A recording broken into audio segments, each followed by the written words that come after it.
गांव में रंगैया उसके पत्नी रमणम्मा के साथ और रंगैया उसकी पत्नी रत्नम्मा के साथ अगल बगल घरों में रहते थे। पहले से ही रामैया और रंगैया दोनों दोस्त थे, लेकिन उन दोनों के पत्नियों के आने के बाद दोनों के बीच फासले और दूरी बढ़ गए, क्योंकि दोनों हमेशा लड़ते ही रहते थे और बस जमती नहीं थी। इसीलिए हर बार कोई न कोई बातें दोनों लड़ते ही रहते थे। इस कारण रामैया और रंगैया के बीच की दूरी और भी बढ़ गई। दूसरी तरफ रामैया और रंगैया दोनों को रोज की कूली का काम ना मिलने के कारण अब ऐसी स्थिति आ गई है कि दोनों को खाने के लिए भी पैसे नहीं थे। इसलिए रामैया उस गांव के जमींदार के घर जाकर, साहब नमस्ते साहब। क्या हुआ रामैया, ऐसे आए हो? कुछ दिनों से कोई भी काम नहीं मिल रहा साहब, खाने के लिए भी पैसे नहीं है। पैसे उधार लेना है क्या? पैसे नहीं साहब, वो अगर आप आधा एकड़ जमीन हमको खेती करने के लिए दे सकते हो तो। समय पे पैसे दे दोगे ना? जी साहब, बिल्कुल समय पे दे दूंगा पैसे। ठीक है। सुब्बू के बगल वाले खेत में आधा एकड़ लेकर तुम खेती कर सकते हो, जाओ। साहब ये एहसान मैं कभी नहीं भूलूंगा, चलता हूँ साहब। हाँ ठीक है, मेहनत से काम करो। रामैया और रमणम्मा अगले ही दिन से उस आधा एकड़ के खेत में खेती करना शुरू करते हैं। ये बात जानकर रत्नम्मा तुरंत रंगैया के पास जाकर, हम भी तो जमींदार के पास जाकर उनकी खेत में खेती करेंगे ना, ऐसे उसको बहुत सताती है। रंगैया अच्छा ठीक है बाबा, जमींदार से मैं पूछ लूंगा, ये कहकर जाता है। वहां जाने पर जमींदार रामैया को दिए हुए खेत में बाकी आधा एकड़ रंगैया को खेती करने के लिए देता है। तब से दोनों आपस में एक दूसरे का सामना करने जैसे खेती का काम करने लगते हैं। ऐसे ही एक दिन जब रामैया और रमणम्मा फसल बो रहे थे, उनके हल को कुछ लगता है और वो आगे नहीं बढ़ता है। तब ये दोनों क्या हुआ ये देखने के लिए वहाँ खोदना शुरू करते हैं।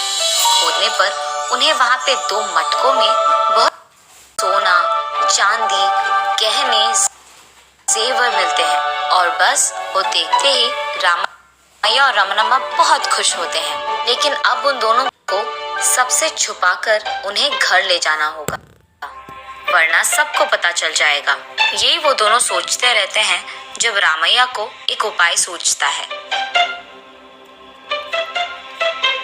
तुरंत वो मिट्टी के मटके ले आकर एक मिट्टी के मटके में एक सोने का मटका डालकर उस पे घास डालकर उन जेवरों को छुपाते हैं।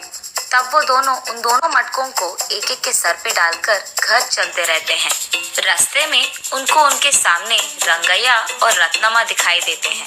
इन दोनों के सिर पे मौजूद मटकों को देखकर रत्नम्मा को शक आता है, इनके घर में तो पशु भी नहीं है, अब इनको सूखे घास से क्या काम है? ऐसे कहती है रत्नम्मा रंगैया से। उन लोगों से हमारा क्या लेना देना है, चलो हम अपना काम करते हैं। तब वो दोनों चुपचाप उनके खेत चले जाते हैं। घर पहुंचने के बाद रामैया और रंगम्मा उनके मटकों में से सोने के मटके निकालकर उनमें मौजूद सारे जेवर उनके ही घर में सुरक्षित रखते हैं। देखो रमणम्मा, इन सोने के मटकों के बारे में या खजाना के बारे में किसी से बताना नहीं है, ठीक है? क्योंकि अगर जमींदार को इस बारे में पता चला तो वो हम दोनों का जान लेकर इस खजाने को ले जाएंगे। हमें फिलहाल इस खजाने को कुछ दिन यहीं पे छुपा कर रखना होगा। अगर हम इनको एक ही बार में तुरंत बेच देंगे या अचानक हमें पैसे मिल गए तो लोगों को हम पे शक आएगा और हम पकड़े जाएंगे, ऐसे कहता है। ठीक है जी, जो आप कहे। ये कहकर उस रात वो दोनों बहुत चैन से सोते हैं। अगले दिन रामैया और रंगैया के खेत जाने के बाद रत्नम्मा उसके घर में कचरा पूरा लेकर रमणम्मा के घर के सामने फेंक देती है। ये देख रमणम्मा, तुमने तुम्हारे घर का कचरा मेरे घर के सामने क्यों डाला है? अपने ही घर के सामने डाल सकती थी ना। हाँ, तुम्हारे घर के सामने मैंने कहाँ डाला? तुम्हारा घर तो कहीं और है। ये सब तुम्हारे बाप का दिया हुआ है क्या? या फिर ये सोच रही थी कि ये सारा गांव तुम्हारा है? हैं? एक तो तुमने कचरा मेरे घर के सामने डाला है और ऊपर से मेरे पे इल्जाम लगा रही हो। कितनी घमंडी हो तुम। हाँ, वैसे भी तुम्हारी छाया भी हम पर ना पड़े, इसीलिए मैं अपने घर के चारों ओर बाड़ लगा दूंगी। अच्छा, खाने के लिए तो पैसे है नहीं, लेकिन बाड़ लगाएगी बाड़। आई बड़ी, किसको नहीं है खाना? हमें कल खजाना मिला है। अब देखना, हम करोड़पति बन जाएंगे और तू ऐसे ही ना दिन की कूली करते हुए रोती रहेगी सारी जिंदगी अपनी। ये कहकर रमनमा गुस्से में अपने घर के अंदर चली जाती है। अच्छा, तो ये बात है। उस दिन जब ये दोनों सूखी घास के साथ घर जा रहे थे तभी मुझे शक आया था। तब जलन के साथ जल्दी घर के अंदर चली गई थी रत्नमा। शाम को जब रंगैया उसके घर लौटा था, रत्नमा जो कुछ भी हुआ उसे बताती है। उनके सोने के मटके के बारे में कल जमींदार को बता के देख लेंगे। सो जाओ। यहाँ रमनमा भी रामैया को जो कुछ भी हुआ बता देती है। तब रामैया ऐसे सोचता है, औरत के मुंह में तो बीज जितना बात भी नहीं छुपता। मैंने कैसे सोच लिया कि ये खजाना के बारे में चुप रहेगी। हाँ, ये तो मेरी गलती है। बाहर वो यही कहता है, ठीक है, हो गया ना, अब चुपचाप सो जाओ, कल की बात कल देख लेंगे, ऐसे कहता है। उस रात रमनमा के सो जाने के बाद अब तक तो सबको बात फैल चुकी होगी और जमींदार कल शायद मेरे घर पे आ जाएगा और पंचायत रहेगा। इसीलिए वो उठकर उन दोनों सोने के मटके को एक बैग में डालकर उसको रंगैया के घर के पीछे मौजूद एक पेड़ के छाल में छिपाता है और उस दिन जो सूखी घास लाए थे वो उसके घर के ऊपर इधर उधर डाल देता है और उसके बाद हमेशा की तरह जाकर सो जाता है। अगले दिन रामैया के सोच के अनुसार ही जमींदार और सारा गांव उसके घर के सामने आ चुका था। क्या रामैया, खेत में तुझे खजाना मिला और मेरे पास नहीं आए तुम? उनको तुम कैसे ले सकते हो? वो तो मेरा है, उन पे तुम्हारा क्या हक है? अरे रे, ऐसा कुछ नहीं है साहब। अगर मुझे खजाना मिला तो मैं आप ही के पास सीधा आता। ये तो रंगैया और रत्नमा की चाल है, बस गलत फहमियां फैला रहे हैं। अगर तुम दोनों को कोई खजाना नहीं मिला तो उस दिन तुम दोनों मटके में सूखी घास क्यों ले जा रहे थे? उसी मटके में तुम दोनों खजाना घर लाए थे, मुझे पता था। अच्छा, मुझे गुस्से में ऐसा बोलना ही नहीं था। अब ये सारा खजाना इनका हो जाएगा और हम क्या करेंगे? ऐसे मन में सोचते हुए वो बहुत दुख होती है। वो घास तो मैं बारिश के मौसम में छत से पानी ना निकले इसीलिए लाया था। ये लीजिए, देखिए आप।